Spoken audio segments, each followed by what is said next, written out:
Tapi bagaimana dengan perlakuan terhadap Putri Chandrawati yang memiliki balita dan juga kondisi kesehatan dan psikisnya sempat menurun dalam proses hukum selanjutnya? Kita akan bahas bersama Adrianus Meliala, kriminolog, guru besar kriminolog FISIP UI.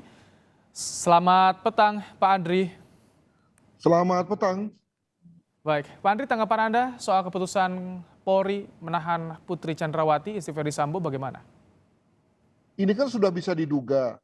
Mengapa? Karena begitu P21 diterbitkan oleh kejaksaan, artinya tahap 1 selesai, maka dilanjutkan dengan tahap 2.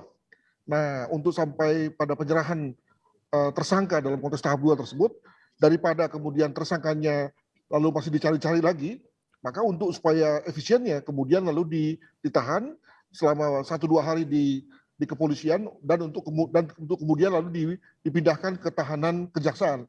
Dan saya pikir ini adalah hal yang efisien. Kenapa? Karena daripada misalnya yang bersangkutan itu ditahan jauh-jauh hari sebelumnya, hal mana kemudian mengakibatkan seluruh proses pemberkasan menjadi terburu-buru, maka sebagusnya memang seperti ini, ya. Toh karena sebetulnya ketika ditahan jauh-jauh hari pun juga nanti akan dipotong masa tahanan.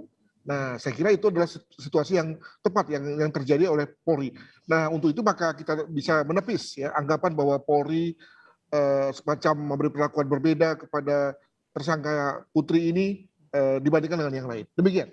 Hmm, Jadi ini berpengaruh terhadap nanti ketika putusan dipotong masa tahanan. Tapi kalau Anda lihat ini kenapa Pak Andri ditahan jelang pelimpahan berkas tahap kedua hanya selang beberapa hari saja, 3 hari lah. Ya, untuk efisiensi aja. Jadi daripada nanti ketika jaksa sudah minta untuk diserahkan tersangkanya, sementara tersangkanya misalnya sedang di luar kota ya, nanti kan kesannya nanti jadi nggak enak juga, maka kemudian lalu disiapkanlah ya untuk kemudian dapat dipindahkan mungkin secara bersama-sama dengan yang lain dalam konteks tahap 2 tersebut. Jadi lebih kepada supaya kemudian lalu memudahkan Polri memindahkannya menjadi tahanan kejaksaan, begitu. Oke. Kalau Anda melihat soal kewenangan penyidik dalam melihat objek tersangkanya, kan sebelumnya alasan kemanusiaan, kesehatan, dan juga memiliki balita. Sekarang akhirnya diputuskan ditahan. Bagaimana Anda melihat soal kewenangan dari penyidik ini, Pak Andri? Ya itu kan alasan subjektif ya, dan saya kira kita nggak bisa juga mengargue ya, atau membantah hal itu karena memang pada saat yang sama yang bersangkutan sakit dan kedua juga punya anak, tapi juga yang ketiga adalah tadi bahwa ngapain buru-buru ya, ngapain buru-buru menahan karena nanti akan membuat semua proses gerasa-gerusu gitu. Nah, saya kira itu saja yang menjadi pegangan bagi kita semua, bahwa dengan tidak ditahan yang bersangkutan maka proses pemberkasan menjadi normal ya.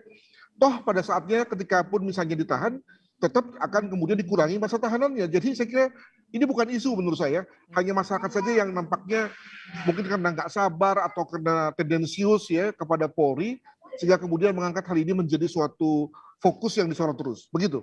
Anda melihat soal penahanan ini apakah ada juga pengaruh desakan dari publik, Pak Andri? Saya kira untuk yang kali ini tidak. Kenapa? Karena kali ini tadi ini memang bagian dari upaya proses peradilan pidana dalam rangka pemindahan yang bersangkutan dari tahanan Polri menjadi tahanan kejaksaan. Yang dikatakan sebagai tekanan publik itu justru kemarin-kemarin ya. Oh. 2-3 minggu yang lalu di mana Polri memang dianggap sebagai loh ini kok seperti memberikan perlakuan yang berbeda, hal mana justru bagi ibu-ibu yang lain yang menjadi tersangka dan juga punya anak kecil kok tidak mendapatkan perlakuan seperti itu, dan dalam hal itu saya juga agak setuju.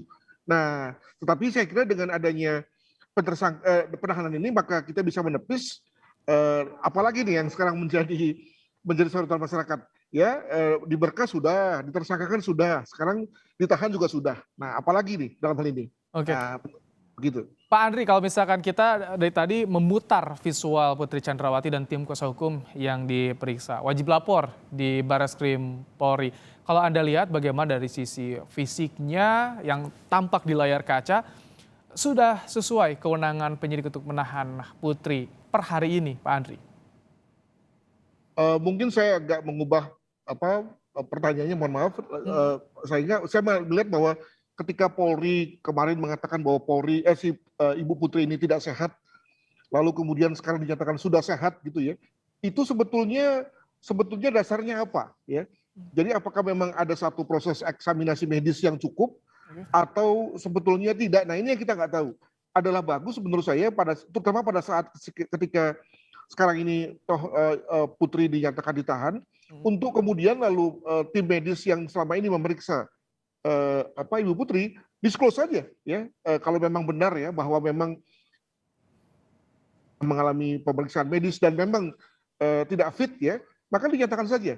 Saya menduga bahwa ada saja masyarakat yang tidak percaya dengan pemeriksaan itu. Ya, jadi dengan kata lain sebetulnya pemeriksaannya sekedarnya saja. Baik. Toh memang Polri tidak mau menahan begitu ya. Nah sekali lagi kalau memang misalnya ada suatu pemeriksaan yang memang pas dan adequate, mengapa tidak disclose saja sekarang ini? Baik. Ketika yang bersangkutan sudah ditahan. Pak Adri, terakhir jadi dengan baru ditahannya per hari ini tidak akan mengubah konstruksi hukum yang sudah dibangun oleh penyidik selama ini, tidak? Tidak.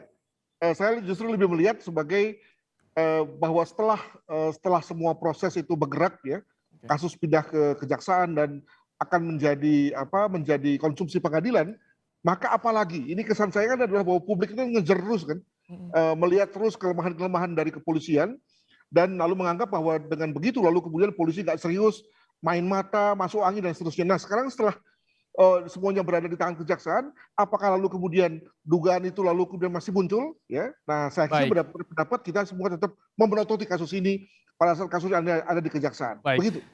Pak Adri, terima kasih telah memberikan pandangannya. Adrianus Meliala, kriminolog, Guru Besar Kriminolog Universitas Indonesia. Terima kasih telah bergabung dalam program Kompas Petang.